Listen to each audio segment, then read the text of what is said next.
비즈니스차 한국을 방문하는 외국인들이 한국인들의 태도나 예절 문화를 높이 평가하는 사례가 많았는데요.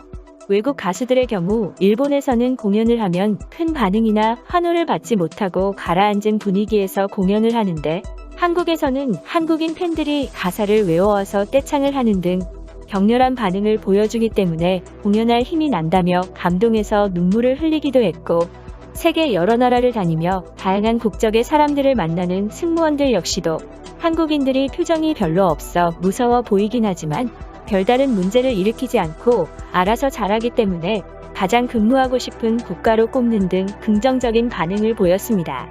승무원들에 따르면 중국인들의 경우 시간을 잘 지키지도 않고 항상 몰려다니며 새치기를 하는 등 질서를 흐트릴 뿐만 아니라 수화물 제한을 어기고 짐을 엄청 많이 가져왔다가 안 된다고 하면 그 자리에서 포장지를 다 버리는 등 승무원과 다른 승객들에게 민폐를 끼치는 것에 반해, 한국인들은 사전에 짐의 무게를 대략적으로 계산해서 오기 때문에 무게 제한으로 걸리는 경우가 거의 없고 성격이 급해 새치기를 할 것처럼 보이지만 줄을 잘 선다고 하는데요.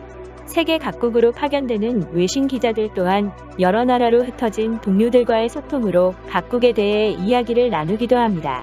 우리나라에 파견된 외신 기자들은 주로 가까운 나라인 중국이나 일본과 비교하여 우리나라에 대한 정의를 내리곤 하는데요. 중국에 파견된 기자들의 경우 수시로 인터넷이 끊길 뿐만 아니라 휴대폰도 감청당한다고 밝혀 논란이 되기도 했습니다. 심지어 미국 월스트리트 저널의 외신 기자가 중국에 대해 부정적인 기사를 쓰자 기자증을 취소하고 추방하기도 했었죠. 한국에서는 더 타임즈의 특파원으로 30여 년간 한국에 거주한 마이클 브린 기자가 한국인의 장점과 단점에 대해 작성한 글이 화제가 되기도 했습니다. 마이클 브린은 영국에서 태어나 미국의 워싱턴 타임스, 영국의 가디언을 거쳐 한국에 30여 년간 살아온 한국 전문가로, 그가 한국인의 장단점에 대해 가감없이 쓴 글은 한국에 부임하는 외신 특파원들의 필독서가 될 정도로 외국에서도 큰 집중을 받았습니다. 그의 글로 인해 많은 기자들이 한국에 대해 궁금해했고, 해외로 가게 된다면 근무하고 싶은 곳으로 한국을 뽑았다고 하는데요. 그는 한국인은 부패 문제나 급한 성격 그리고 당파성 등 문제가 많은 나라이지만 훌륭한 점 또한 많다며 글을 시작했습니다. 그러면 마이클 브린과 외신 기자들이 말한 30여 가지 장점과 단점들 중 화제가 된 것들 몇 가지를 이야기해 보겠습니다. 영국 BBC의 보도에 따르면 선진국인 미국에서 글을 읽고 쓸 줄 모르는 문맹 인구가 1,600만 명에 달한다고 하는데요. 이에 비교하면 우리나라는 문맹률이 제로에 가까운 나라입니다. 미국이 다인종 국가인 것을 감안하더라도 문맹률이 높은 수치여서 과거 오바마 미국 대통령은 한국의 교육을 배우자는 말까지 할 정도였죠. 하지만 우리나라는 낮은 문맹률을 자랑하는 반면 문장을 해석하는 능력인 문해력은 OECD 국가 중 최하위이거나 중간 이하라는 평가를 받기도 합니다.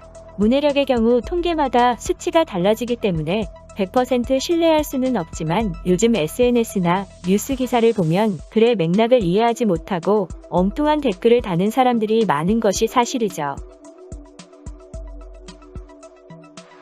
과거 일본이 만주까지 점령했을 당시 대국이었던 중국은 일본 고위층 암살이 전무하다고 말할 정도로 별다른 저항을 하지 못했지만, 한국은 나라를 뺏긴 상태에서도 계속해서 고위층 암살을 시도하는 등 강자에게 굴복하지 않는 모습을 보였습니다.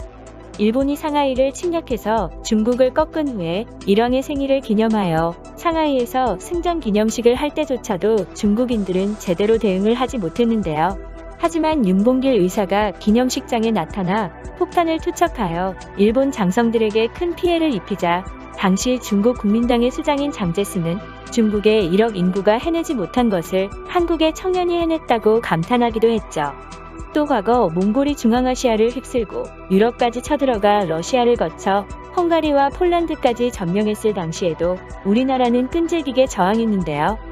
40년간 이어진 전쟁으로 민중의 삶이 피폐해지자 정권이 무너졌고 결국 항복을 하게 됐지만, 항복을 반대하는 무신들끼리 뭉쳐 계속 저항을 이어나가기도 했죠.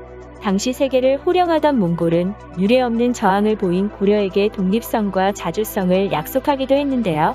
당시 몽골 제국에 편입되었음에도 고유의 독립성과 자주성을 인정받은 경우는 고려 외에는 찾아보기 힘들다는 사실을 생각하면 우리나라의 저항이 얼마나 강했었는지 조금 느껴지는 것 같습니다.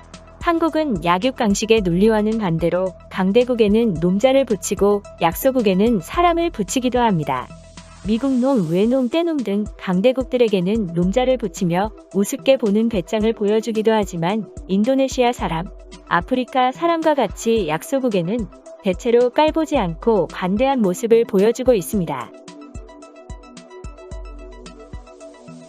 한국은 IMF 외환위기 당시 전 국민이 하나가 되어 집안에 있는 금이나 달러를 내놓았고 결국 가장 단기간에 IMF 위기를 극복해서 세계를 놀라게 만들었습니다. 금값이 떨어질 것을 우려한 외국인들의 비판과 금모으기 운동이 IMF 극복에 결정적인 영향을 미치지는 않았다며 비평하는 사람들도 있었지만 나라를 위해 전 국민이 한마음 한뜻으로 희생하여 애국심과 단결심을 보여준 것은 분명한 사실입니다. 또 과거 대한제국 시절에 일제의 강요로 우리나라가 막대한 빚을 지게 되어 결국 경제적으로 일본에 지배당할 위기가 찾아오자 국민들을 중심으로 주권을 지키기 위한 국채보상 운동이 이뤄지기도 했습니다. 당시엔 부녀자들도 적극적으로 나서서 비녀와 가락지까지 내놓기도 했는데요. 이외에도 일제의 우민정책에 맞서 한국인을 위한 학교를 설립하기 위해 국민들이 대학 설립 자금을 모은 사실과 안학내가 자신이 굶으면서까지 독립군들의 밥을 지어주다가 밥냄새에 기절해버린 일화 등이 우리 민족의 애국심과 단결심이 얼마나 강한지 증명하고 있습니다. 유엔이 문자 없는 나라에게 지급하는 문자는 바로 우리나라의 한글인데요. 영국의 옥스퍼드 대학에서 합리성과 과학성 그리고 독창성을 기준으로 매긴 문자의 순위에서 한글이 1위를 차지하기도 했습니다. 이에 현재는 세계의 국가가 한글을 국어로 채택하여 정식으로 사용하고 있는데요. 무엇보다 한글이 아름다운 이유는 한나라의 왕이 백성들을 생각해서 창제한 문자라는 사실 때문인 것 같습니다. 앞서 말한 4가지 외에도 외신 기자들이 말하는 한국의 장단점으로는 까칠하고 비판적이며 전문가 못지않은 정보력을 가진 나라, 인터넷과 TV 등 초고속 통신망이 세계에서 가장 발전한 나라, 유태인을 게으름뱅이로 보이게 하는 유일한 민족, 세계에서 가장 못 사는 나라에서 세계 상위권 강국으로 빠르게 성장한 유일한 나라, 노동시간은 세계 2위임에도 노는 시간이 세계 3위인 잠없는 나라 등이 있습니다. 그러면 우리나라가 더욱 성장하길 바라면서 오늘 이야기는 여기까지 하도록 하겠습니다. 제 이야기가 마음에 드셨으면 구독과 좋아요 부탁드립니다. 감사합니다.